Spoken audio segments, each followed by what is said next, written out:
कवि आगे एक विराट पाचेरी पाचेरी चारिपाख अंधकार मलय सबकि अतिक्रम कर कवि जो आलोक प्रदान करुच्ची क्षीण हेले भी यथेष्ट कवि हे तमें तो कल्पनार कल्पवृक्ष व्याप्त तुम्हें चराचर शब्द साम्राज्य तमें तो विचित्र जादूकरटे शब्द जादुरे रज इंद्रपुरी हरिद्य असरंती स्मृति रंग एठारे प्रभाती देवनाथ चंद्र कविता संकलन नामकरण कर जीवन मृत्यु आम संकलन पाखक जा पथर रही जीवन मृत्युर चित्र शरीर जमी जीवन धारण करे तार स्वाभाविक प्रक्रिया से मृत्यु आड़ को चली जाए तबे आमर गोटे कथा अच्छी भागवत लिखा अच्छी मर्त्य मुंडे देह बही देवता होइले मरई किंतु मरिया निश्चिंत तेरे जीवन मृत्यु पक्षे मुझे कहूबी जे जीवन मृत्यु मृत्यु जीव जगत सतर्क घटी यह परम आनंद प्राप्तिर मार्ग यह मनुष्य को अमृत दे था प्रतिनियत मृत्यु आड़ को पादे पादे जीवन जीव जगत सृष्टि तराजुरे मपा जाता यार वैचित्रत्व सृष्टि होता है साहित्य समग्र जीवन मृत्यु मध्य प्रेम प्रतारणा को दलित भाव साहित्य रखे ये जगत तेरे एक कविता कविता गाई जन्म मरण दूरता मध्य जीवन गाँची गीत बंचार बहु आग को बढ़ुची बसवा गोटे गीत यही जो भावना से कहीं ना आम समाज में घटुवा घटना दुर्घटना हत्या लुंठन हो आतंक जीवन पंचा बयस अधा बयस मृत्यु आड़ को नहीं जाऊा बेले आम संस्कृति साहित्य चाली चलनी चाहनी आम धर्मधारा ईश्वर भक्ति समाज सेवा देश प्रीति देश श्रद्धा प्रेम भ्रमण वार्ता दे कवि चली नुआ जीवन कवि जो संपर्क में पदे कहले ठीक हम सांप्रतिक समाज अनेक मनुष्य सरल मुखात आदर्शवाद को कबर दे स्वार्थ पथरे धाउथिबा बेले अनेक मनुष्य जंजालमय परिवेश रही जनगण मन आशा संचार कर निजर शारीरिक मानसिक बौद्धिक और आवेगिक संपत्ति को पुंजी कर समाज को बांटी चली साहित्य से कवि प्रभाती देवनाथ को स्मरण कर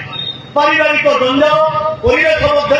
तेलंग संसार को नहीं निजर दरदी प्राण सखा बंधु सहोदर आत्मीय भाव स्वामी को साथी को बांटी छाड़ी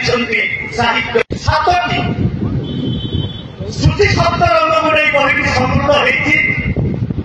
पाख विष हनाला भितर रही कवितार भावबोध बाईगरी भितर रही उत्साह प्रदान वार्ता एथिरे शिक्षा साहित्य संस्कृति प्रेमी व्यक्ति विशेष से वार्ता शुभेच्छा मतामत माध्यम कवि को प्रदान कर कवितर संकलन कलम प्रकाशक कलम एवं उत्सर्ग वार्ता से रंग भितर रही घनबीर पाखक आसबि घनबीर भितर रही जीवन कविता शून्य बेलाधि निनादित होती जीवन स्वर यही सुर सुर मिलाई कवि प्रभाती देवनाथ आत्मचेतनार गीत गाई चिंता चेतना भितर मानव आत्मार मुक्ति बार्तार पुलकित कर जरा मृत्यु शोक दुख जीवन से खोजु खोजु सांप्रतिक जीवन और जीविका को नहीं कविता नील रंग भितर रही प्रभाती देवनाथ शिशु कविता शिशु ईश्वर मध्य तफात न थाए निर्लिप्त निर्विकार समदर्शी भली मनुष्य को भल पाइबा ईश्वर को पूजा करवा एका कथा शिशु कविता कवि गाई भारत मातार संतान आम जातीयता धर्म रणती खेलु स्वाधीन चेता को स्वाधीनता सबुज भर रही प्रेम कविता प्रेम एक अक्षय अवय सर्वव्याप्ति सत्ता सत्ता प्रेम जमी प्रक्षण जंत्रणा थाए ସେମିତି ଯନ୍ତ୍ରଣାରେ ନିଜକୁ ଆଶ୍ରୟ ସୀମିତ କରି ପ୍ରେମ ପ୍ରେମ ଏଠି ମାର କବିତାରେ କବି ଗାଇଛନ୍ତି। ସୃଷ୍ଟି କରେ ସୁନ୍ଦର ସରଜନା ନାରୀ ଭିନ୍ନ ଭିନ୍ନ ରୂପଦାର ମମତା ବୈଶେ ସ୍ନେହ ମହିମା ତୁଳନା ନାହିଁ ଯାହା। ହଳଦିଆ ରଙ୍ଗ ଭିତରେ ରହିଛି ଆଧ୍ୟାତ୍ମିକ କବିତା। ମଣିଷ ଜୀବନ ଦ୍ୱନ୍ଦ୍ୱ ଭିତରେ ଟିକେ ଶାନ୍ତି ପାଇବା ପାଇଁ, ମନରେ ଟିକେ ଏକାଗ୍ରତା ଆଣିବା ପାଇଁ ନିଜର ଲକ୍ଷ୍ୟ ଓ କର୍ମକୁ ସମର୍ପଣ କରି ଭଗବାନଙ୍କୁ ସ୍ମରଣ କରିଥାଏ ଦୁଃଖର ଯନ୍ତ୍ରଣାର ଉପଭୋଗ ପାଇବା ପାଇଁ। ସେମିତି ଭକ୍ତି ପ୍ରେମର ମହମହରେ ମହକିତ ହୋଇ ସାମ୍ପ୍ରତିକ ଯାନ୍ତ୍ରିକ ଜୀବନ ଜୀବାର ସ୍ଥିତିକୁ ସାମ୍ନା କରି ବିଭୁଙ୍କ ନାମ ଗାଇ ସାରସ୍ୱତ ପ୍ରେମରେ ମହକ ବାଣ୍ଟିବାକୁ କାହାର ଉତ୍ଥାନ ଥାଏ। ସେଥିପାଇଁ କବି ଏଠି ଗାଇଛନ୍ତି ପ୍ରେମ ହିଁ ସତ୍ୟ, ପ୍ରେମ ହିଁ ସୁନ୍ଦର, ଏ ଗୀତ ଦିଏ ଜୀବନ, ପ୍ରେମରେ ଆନନ୍ଦ, ପ୍ରେମରେ ଈଶ୍ୱର, ମିଳେ ଜୀବନର ସୁନ୍ଦର। ନାରଙ୍ଗୀ ରଙ୍ଗରେ ରହିଛି ପ୍ରତ୍ୟାଶା ଓ ପ୍ରତିଶ୍ରୁତିମୂଳକ କବିତା। ସମୟର ପ୍ରତିଟି ନୈରାଶ୍ୟ ଭରା ମୁହୂର୍ତ୍ତକୁ ପ୍ରେମରେ ଭିଜାଇ ଦିଏ କବି।